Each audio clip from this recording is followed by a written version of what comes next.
Hello friends, welcome to truth of physics. आज मैं इस वीडियो में डिस्कस करूंगा कैसे आप कुरी वाइज लॉ को डिराइव कर सकते हैं एंड कुरी wise law is valid for ferromagnetism. तो बेसिकली मैं फेरोमैग्नेटिज्म के बारे में डिस्कस करूंगा और इसकी जो मोस्ट इम्पोर्टेंट जो थ्योरी है कुरी वाइज लॉ, इसको भी मैं डिस्कस करूंगा इस वीडियो में। प्रीवियसली मैंने एक वीडियो बनाया था, वहाँ पे मैं पैरामैग्नेटिज्म एंड कुरी लॉ कैसे आता है वो सब कुछ डिस्कस किया था, तो उस वीडियो का लिंक मैं डिस्क्रिप्शन बॉक्स में दे दूंगा। सो हमारा जो हैमिल्टोनियन होता है फेरोमैग्नेटिज्म का, तो वो कुछ इस टाइप का होता है। Minus summation I J J I जे, ये होता है हमारा एक्सचेंज कांस्टेंट, ठीक है, एक्सचेंज टर्म एस आई, ठीक है। इससे मैं स्पिन को डिनोट कर रहा हूँ, ये मैं 3D में लिख रहा हूँ, तो ये जस्ट एक हाइजेनबर्ग टर्म है, ठीक है। लाइक नॉर्मल हमारा आइजिंग मैग्नेट के केस में क्या होता है, आइजिंग मॉडल में हमारा 1D स्पिन रहता है, ठीक है। तो ये 1D मॉडल में आइजिंग मॉडल बोलते हैं, और 2D में ये एक्स वाई मॉडल बोलते हैं, और 3D में ये हाइजेनबर्ग मॉडल बोलते हैं, ठीक है। तो ये हाइजेनबर्ग टर्म है, ठीक है, दो स्पिन है ये। प्लस क्या होता है हमारा जो जीमान टर्म होता है जो पैरामैग्नेटिज्म में भी आता है, g mu B summation J S J dot B. अब हमारा जो फेरोमैग्नेटिज्म या फिर एंटी फेरोमैग्नेटिज्म, ये दोनों में जो चीज एक्चुअली कंट्रीब्यूट करता है वो है ये जे, ठीक है। ये एक्सचेंज टर्म हमारा कैसे करता है, हमारे पास सपोज ये स्पिन्स है, ठीक है। तो इस हैमिल्टोनियन में हम देख सकते हैं कि इस टर्म को आप अभी के लिए नेग्लेक्ट कीजिए, ठीक है। Means suppose for B external, ठीक है, ये जो ये मैग्नेटिक फील्ड है बी, ठीक है, ये B external is equals to zero for the time being now. So, for this case, if all the spins are in parallel direction, ठीक है, सभी स्पिन अगर पैरेलल हो है तो फिर एस आई डॉट एस जे क्या होगा, हमारा पॉजिटिव होगा, राइट। और या ठीक है, पॉजिटिव है होगा। और अभी अगर जे आई जे जो है ये ग्रेटर देन जीरो है यानी पॉजिटिव है, दैट मीन्स जो एज हैमिल्टोनियन होगा हमारा, ये टर्म तो जीरो है, ये टर्म जीरो है, तो ये जो होगा इसका सामने एक नेगेटिव साइन है, मतलब ये अभी क्या है, नेगेटिव है, ठीक है। मतलब ये क्या है, स्टेबल है, ठीक है, सिस्टम हमारा। तो ये मिनिमम एक ग्राउंड स्टेट में है, राइट। तो ये स्टेबल कॉन्फ़िगरेशन है, मतलब ये जो स्पिन्स है ये ऐसे ही रहना चाहेगा तब जब हमारा जे आई जे है जो ये पॉजिटिव है, ठीक है। अभी एंटी फेरोमैग्नेटिक के केस में हमारा ये जे आई जे नेगेटिव होता है, ठीक है। ठीक है, तो अभी ये जो हैमिल्टोनियन है तो समझ गए हम, ये जो हम और ये जो स्टेट है जब सारे स्पिन अलाइन होगा और सारे स्पिन एक ही डायरेक्शन में रहेगा, ठीक है, पैरेलल रहेगा, तब इस जिसको हम बोलते हैं फेरोमैग्नेटिज्म ठीक है। तो अभी हम देखेंगे तो विदाउट मैग्नेटिक फील्ड भी ये चीज होता है, दिस इज कॉल्ड फेरोमैग्नेटिज्म। अभी हम इसके लिए जो ससेप्टिबिलिटी है, ठीक है, स्मॉल हम मैग्नेटिक फील्ड के लिए, स्मॉल मैग्नेटिक फील्ड के लिए हम इसका ससेप्टिबिलिटी मतलब mu naught M over B, ये हमारा होता है ससेप्टिबिलिटी का एक्सप्रेशन, इसको हम निकालेंगे, ठीक है। मतलब एक एक्सटर्नल मैग्नेटिक फील्ड के लिए इसमें जो मैग्नेटाइजेशन आता है, ठीक है, वो हम मेजर करेंगे। तो उसके लिए हम ये जो हैमिल्टोनियन हमने लिखा है इसको थोड़ा रीअरेंज करेंगे।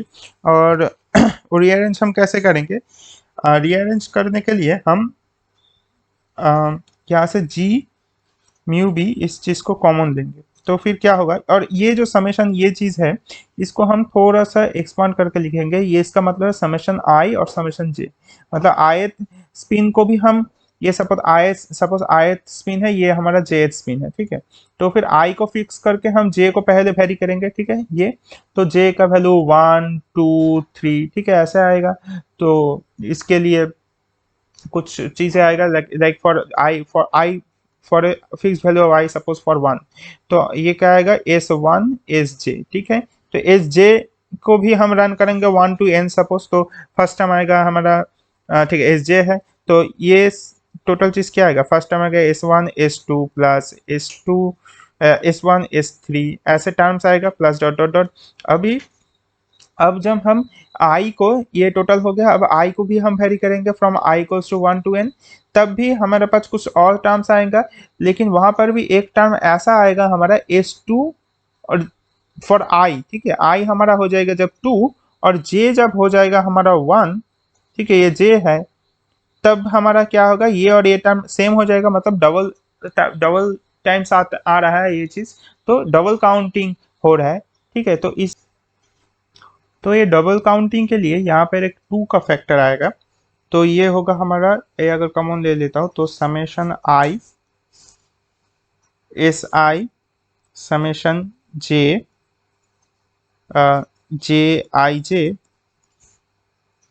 और फिर आएगा हमारा एस जे, और ये जो कॉमन लिया हो तो इसके लिए जी म्यू बी, और इसके साथ एक 2 फैक्टर, ये हुआ एक, और इसके साथ हमारा आएगा एक प्लस जो सेकेंड टर्म है ये, तो यहाँ से ये तो जस्ट, और ये जो एक डमी इंडेक्स है जे, तो इसको मैं आई से भी लिख सकता हूँ, तो summation I S I dot B,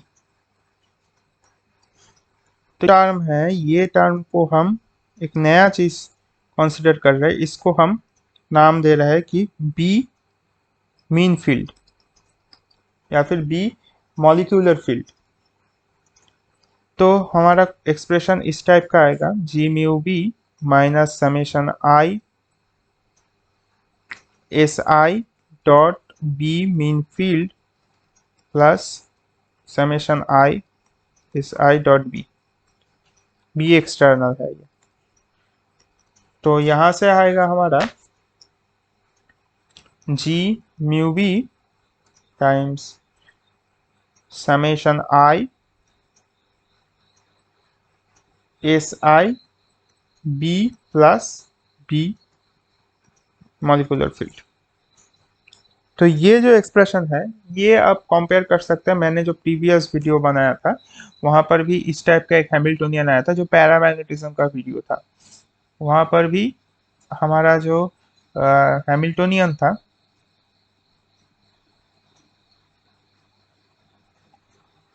या फिर एनर्जी जो था वो कुछ इस टाइप का आया था, g mu B M J times B, तो यहाँ पर भी हमारा इस टाइप का ही हैमिल्टोनियन आ गया है। तो फिर हम, और यहाँ पर भी मैं दिखाया था कि जो मैग्नेटाइजेशन का एक्सप्रेशन आता है इस टाइप का हैमिल्टोनियन के लिए, वो मैग्नेटाइजेशन का एक्सप्रेशन एक्सप्रेशन में एक फंक्शन, एक एक्सप्रेशन में एक फंक्शन आता है that is called brilliant function, ठीक है, जिससे हम इससे डिनोट कर रहे थे इससे, तो इसको मैं अभी इम्प्लीमेंट करूंगा। तो मैग्नेटाइजेशन एम को हम तब लिखे थे M equals to M S, मतलब सैचुरेशन, ये सैचुरेशन मैग्नेटाइजेशन है, g J mu B J times this Brillouin function B J of Y.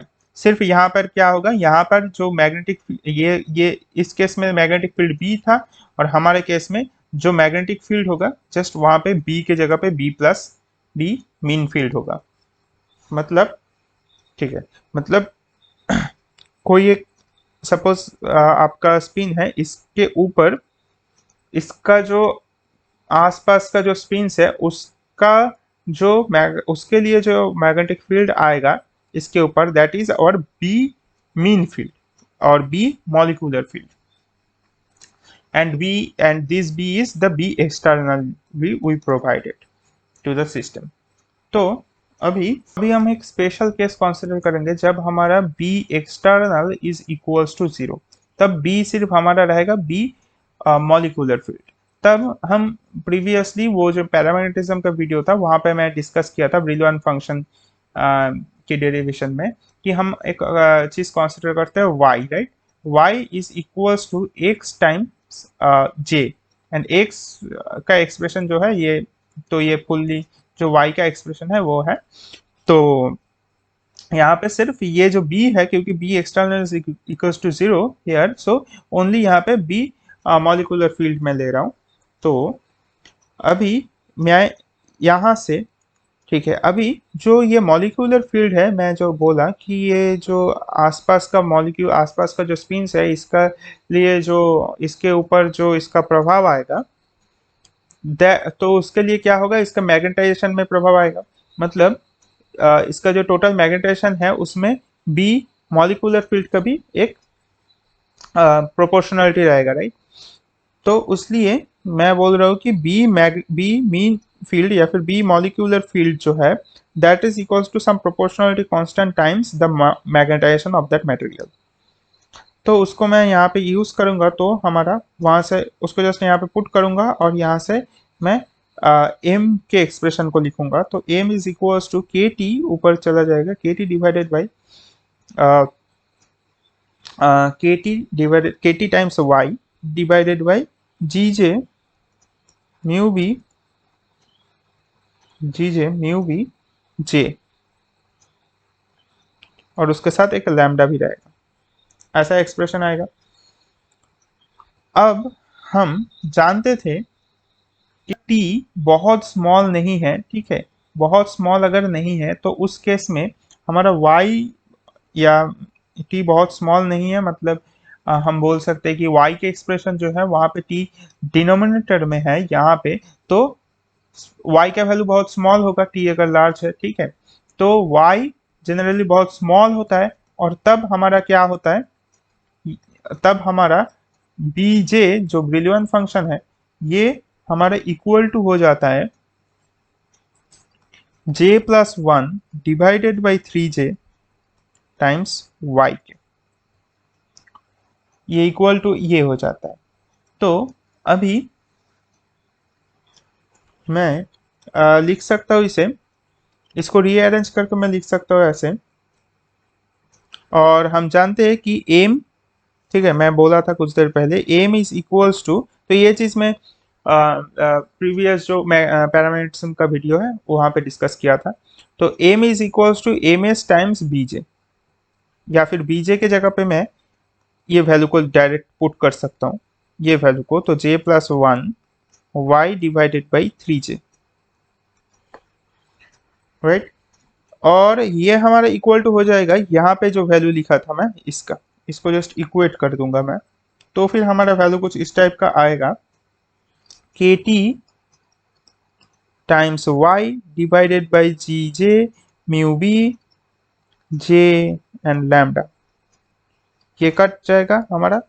और हमारा यहाँ से एक नया क्वांटिटी हम निकालेंगे J plus one divided by three J times, और ये टोटल चीज क्या है, यही हमारा एम एस है, एम एस है। तो ये यहाँ पे जाएगा तो एम स्क्वायर हो जाएगा, M square times lambda, right, divided by K B, divided by K B या के। तो ये इक्वल्स टू होगा हमारा टी, और ये जो टी है इसको हम टीसी नाम दे रहे हैं, ठीक है। तो अभी हम देखेंगे ये सब जो चीज मैंने डिस्कस किया था ये था b इक्वल्स टू जीरो के केस में, जब b हमारा जीरो है। अब हम b not equals to zero, b बहुत स्मॉल है, b external is very small but greater than zero, इस केस में हम देखेंगे। तो तब हम अभी जानते हैं कि हमारा जो m जो है m is equals to M S times B J. तो यहाँ से हम लिख सकते m divided by M S is equals to B J, और जो कि है हमारा j plus one divided by three J times y। तो इसको मैं ऐसे लिख सकता हूँ j plus one divided by three J times y का एक्सप्रेशन मैंने ऊपर लिखा था G J mu B J divided by K T, और इसके साथ था हमारा B mean molecular field, right, ये। लेकिन यहाँ पे मैंने कंसीडर किया था B external equals to zero, but here now we have b external also, so we can write it b external can be written as b here. I am just denoting it with b, so b plus the b molecular field, which is nothing but equals to lambda times m, the magnetization. So this is our b effective here, right. I can write like this. So how can I proceed now? Now just put the value of tc, the expression of tc here, so you can see that ms square, right. So if you just write it like ms here, so 1 ms square will be just cut down. So I can write, and this is nothing but our ms, right? This is our ms. So j plus 1 ms divided by 3jk. So this total thing I can write with tc divided by ms, right? tc divided by ms times t, and this into b plus lambda times m, right? और नीचे ठीक है, and one lambda will be here because this lambda will come down here, so lambda ms. So this will cancel. So so this is equals to m over ms. So if we now rearrange this thing, so we'll get m by ms into 1 minus tc over t is equals to tc times b divided by t lambda ms. तो यहाँ से हम क्या लिख सकते हैं, m is equals to ms some tc times divided by lambda ms times t minus tc, right? तो ऐसे हम लिख सकते हैं इसे, और इसके साथ रहेगा एक b. अब हम mu naught M divided by B, ये जो चीज़ है इसको, इस क्वांटिटी को निकालना चाहता है, तो सो म्यू नॉट यहाँ आ जाएगा और बी यहाँ पे आ जाएगा, जो कि कैंसिल हो जाएगा. तो हमारा जो एक्सप्रेशन रहेगा ये रहेगा कुछ इस टाइप का, 1 over t minus tc, and this quantity is known as the susceptibility, magnetic susceptibility chi.